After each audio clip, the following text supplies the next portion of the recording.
नमस्कार दोस्तों, मैं हूं अर्जुन देवासी और आज आप लोग मेरे साथ जुड़े हैं एक बहुत ही इंपॉर्टेंट टॉपिक के बारे में डिस्कशन करने के लिए, जो इस वक्त बहुत ही ज़्यादा ट्रेंडिंग में। बेसिकली हुआ क्या कि 2019 के अंदर भारत ने बातचीत करी थी नेटो के साथ।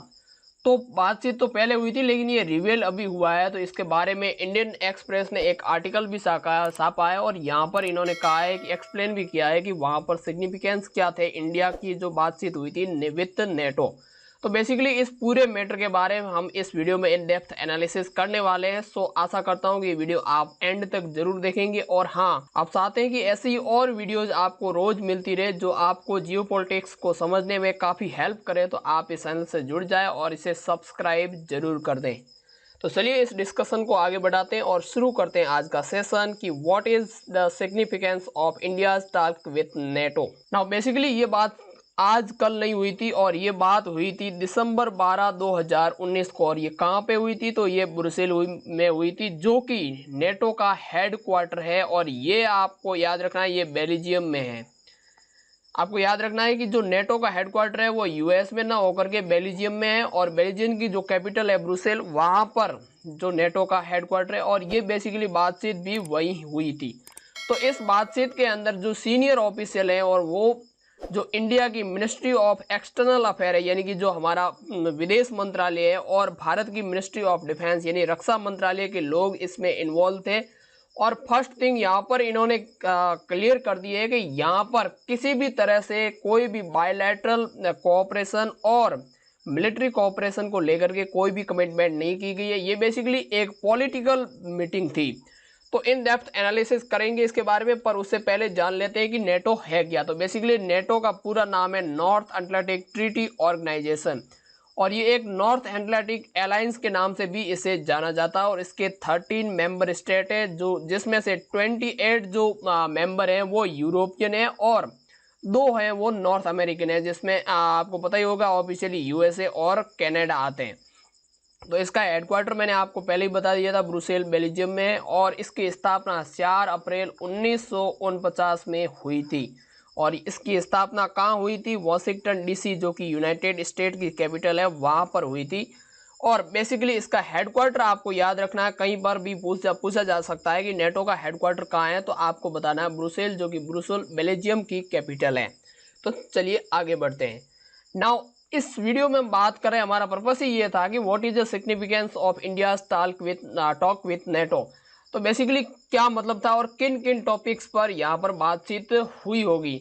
नाउ फर्स्ट थिंग मैं यहाँ पर क्लियर करना चाहता हूँ कि यहाँ पर इंडिया ने कोई भी ऑफिशियल ऐसा लेटर जारी नहीं किया था कि हमने इस टॉपिक के बारे में बातचीत की है नेटो के साथ, और हमारी ये कोऑपरेशन को लेकर के हुई है, मिलिट्री को या कि किसी भी अदर चीज को लेकर के ये कोऑपरेशन या इसी के बारे में मीटिंग हुई है। ये इंडियन गवर्नमेंट या नेटो ने कोई भी ऑफिशियली ऐसी स्टेटमेंट नहीं दी है। ये बस एक जियोपॉलिटिशियन जो मतलब जियोपॉलिटिक्स के एनालिस्ट है, उनके हिसाब से ऐसा हो सकता है। तो जो फर्स्ट थिंग है वो NATO's engagement with Pakistan and China. बहुत पाकिस्तान एंड चाइना के साथ नेटो की बहुत सारी एंगेजमेंट है, और वो इंडिया को काफ़ी हेल्प कर सकते हैं इस मैटर में, जो कि चाइना और पाकिस्तान के साथ हमारे दो, अगर दुनिया में 2 सबसे बड़े एनिमी है इंडिया के, तो वो चाइना और पाकिस्तान है। और इनके साथ नेटो के बायलैटरल डायलॉग्स भी होते हैं। तो इसलिए ये इंपॉर्टेंट हो जाता है कि नेटो के साथ अगर इंडिया की बातचीत हो तो वहां पर चाइना और पाकिस्तान के बारे में बातचीत जरूर हुई होगी। और जो दूसरा यहाँ पर पॉइंट निकल के आता है वो नेटो और पाकिस्तान का प्रति। आपको पता होगा कि नेटो पाकिस्तान के कुछ सिलेक्टिव मिलिट्री ऑफिसर को ट्रेनिंग भी देता है। और इसके अलावा नवंबर 2019 को मिलिट्री स्टाफ टॉक भी हुई थी नेटो की पाकिस्तान के साथ। इसी को लेकर के बाद में दिसंबर में पाकिस्तान के साथ नवंबर में हुई थी, और भारत ने ये दिसंबर 2019 में टॉक करी थी। तो बेसिकली एक तो ये भी हो सकता है कि पाकिस्तान के इस मूव को काउंटर करने के लिए इंडिया ने नेटो से बातचीत करी थी।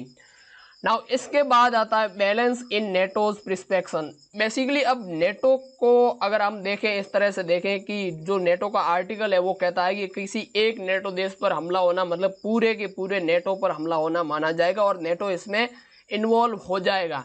तो बेसिकली यहाँ पर जो नेटो की रेपुटेशन है वो बनाए रखने के लिए भी इंडिया ने टॉक की होगी, और यहाँ पर नेटो ने भी इंडिया से कहा होगा कि जो सिचुएशन आज के समय रीजन में है, जो इश्यूज है ऑफ कंसर्न टू इंडिया, उसके बारे में सही से बातचीत की जाए और उसका सही से कोई हल निकाल लिया जाए। और जो चौथी या सबसे बड़ी बात है वो कॉमन ग्राउंड, यानी कि यहाँ पर इंडिया बेसिकली एक साथ 30 कंट्रीज के साथ मिलकर के बातचीत कर सकता है। और किस पे बातचीत कर सकता है? चाइना, टेररिज्म एंड अफगानिस्तान, और इंक्लूडिंग जो पाकिस्तान का रोल रहा है अफगानिस्तान के बारे में, अफगानिस्तान में तालिबान को वापस लाने के लिए, तो उसके बारे में भी टॉक हुई। तो बेसिकली आपको पता ही होगा कि तालिबान का राज भी तभी आया था और ये बातचीत भी हुई थी दिसंबर 2019 के अंदर।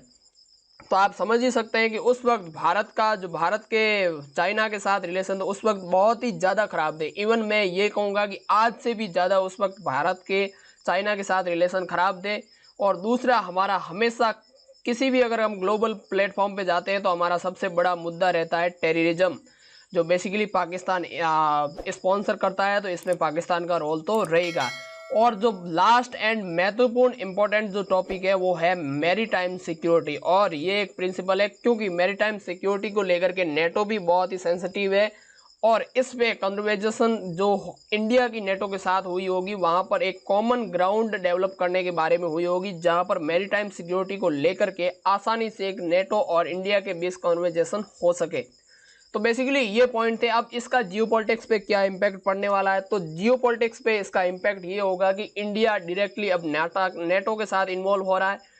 बेसिकली यहाँ पर कई लोग कह रहे हैं कि इंडिया एंड रशिया के जो रिलेशन है वो भी इससे कुछ खराब नहीं होंगे।